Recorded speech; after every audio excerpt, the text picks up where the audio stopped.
Employees don't leave companies, they leave bad leaders.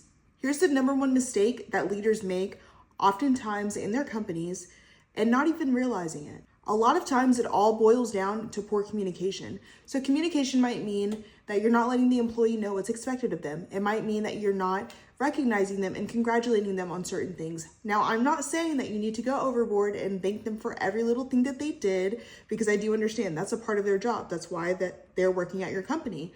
But you also have to realize that people have different love languages. And being that it's in an employee and employer relationship, the only way to do that legally is through words of affirmation. And so that's why it's super, super important to make sure that you are letting the employees know, and your team members, I really hate calling them employees, but that you're letting your team members know how much you value them, how much you appreciate whatever the hard work it is that they're doing. A lot of times we don't realize how much time we're actually spending at work. We spend oftentimes more time with our colleagues at work than we do with our own family members. If you actually step back and look at it, the amount of hours that we spend at work is kind of outrageous. So you have to want to pour into your employees and your team members and make sure that they feel heard, make sure that they feel seen, and make sure that they ultimately feel appreciated, because that's what's going to keep them there. Now, as a business owner, you're going to want to make sure that your leaders are doing this. And there's proper ways to train your leadership team to make sure that they're actively engaging with the team members. A lot of times when there's poor communication, it literally will drive away employees. They don't want to be a part of a company that will not recognize them, that they do not feel seen, and that they just feel like a number. They want to feel cared for. I have worked for companies before who ultimately, it just felt like you were a number. They may have known your name, they may not have known your name, they may have asked what your name was in the middle of a meeting, they may have even called you the wrong name. And so ultimately you want to make sure that you know, as the leader and as the business owner, that your leaders that are in place know all of the employees' names. I know if it were me, I would want to know all of my team members' names, because I value my team members. I don't see everyone as just a number.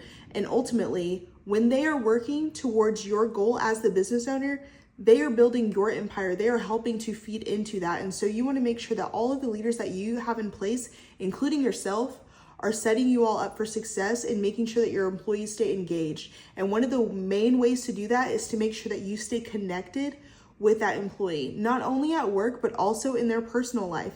Now, I'm not saying you need to get into the nitty-gritty of every little thing, but it's okay to walk by their desk and just ask, hey, how was your weekend this morning? You don't know how many team members I had that I just went by their desk and just asked them how their weekend was, how the kids are doing, and their faces lit up, because that's stuff that people enjoy talking about. Coming to work is not always easy for everyone, and that's okay, but we want to try to make it as enjoyable and as engaging as possible so that everyone will want to obviously stay with the company.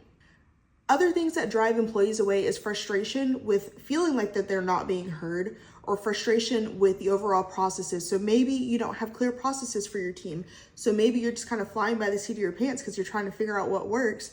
Well, your team members are most likely frustrated with that, because if you're constantly pivoting here, pivoting there, pivoting there, that is okay within a certain realm, but you also want to be able to create consistency and want to make it clear for your employees to be able to follow you. If you're always going from this idea to this idea to that idea to that idea, it's very difficult for the employee to feel some sense of direction and to know where the company is going, and therefore they feel misplaced. They get frustrated because they may have already finished a task. I've been a part of a company where I worked on a project for over a week and then they just completely scrapped it out of thin air. It felt like thin air. Maybe they had been having conversations in the background, but that's something that as a leader, I made sure that as much as I possibly could, that if someone was working on a project, I made sure that we were actually going to use their work, because ultimately that's going back to efficiency and productivity.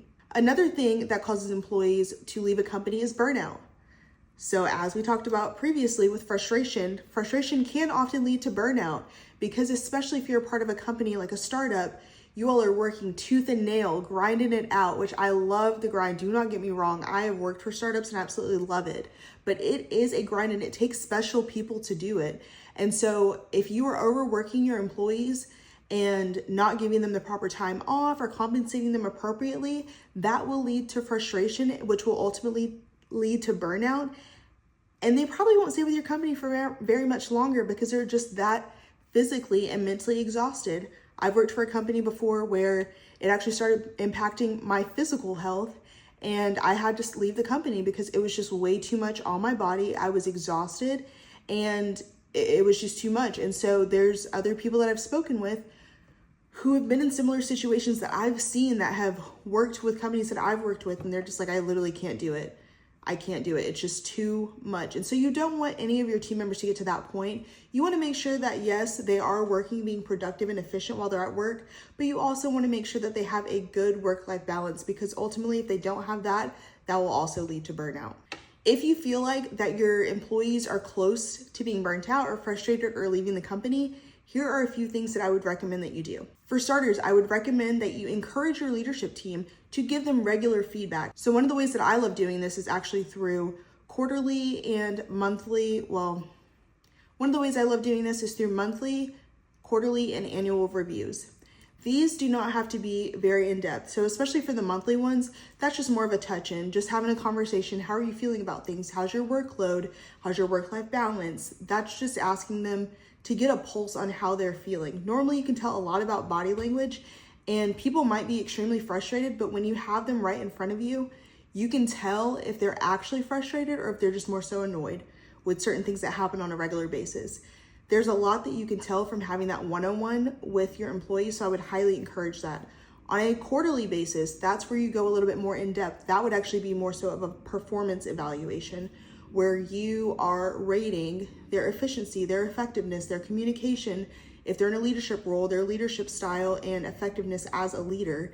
So those are the types of things that you want to encourage are regular check-ins and performance reviews for your team, as well as for your annual review. This is normally going to be extremely in-depth, a lot more tedious, and then you're also going to want to normally talk about compensation increases. So that's why you only do that one once a year, because annual increases can get very costly if you do them more than once a year. Another way to fix that, if you are having some issues with your team members or your leadership with your team members, is to encourage more open communication.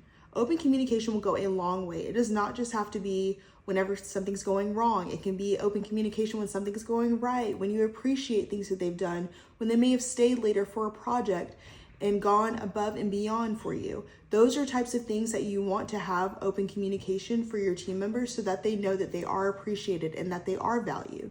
Lastly, another way to fix it is going to be leadership training. Leadership training is super essential for building out your leadership team to make sure that they effectively know how to lead. Leaders ultimately will be the reason why someone does not stay with a company. And there is a clear difference between a leader and a manager. A manager is just overseeing tasks, cares about tasks. That's all that they are focused on, is they're more task oriented. Versus if you have someone who is a true leader, they do care about the task, but they also care about the person who is implementing that task. Because ultimately, if they're okay, then the task is going to get taken care of and be carried out efficiently and effectively. So overall, as you can tell, leadership definitely does play a large role into your loyalty of your employees. And it is very important to pour back into your leadership team to make sure that they are effectively built out, to make sure that they are properly trained, and that they know the overall goal and mission of your company so that they can carry that out for you. So that way you don't have to micromanage, you don't have to oversee those things. You want to be able to delegate to your leadership team, have them to properly implement everything for you, and for you to be able to ultimately retain your employees. So thanks so much, and I'll see y'all next time.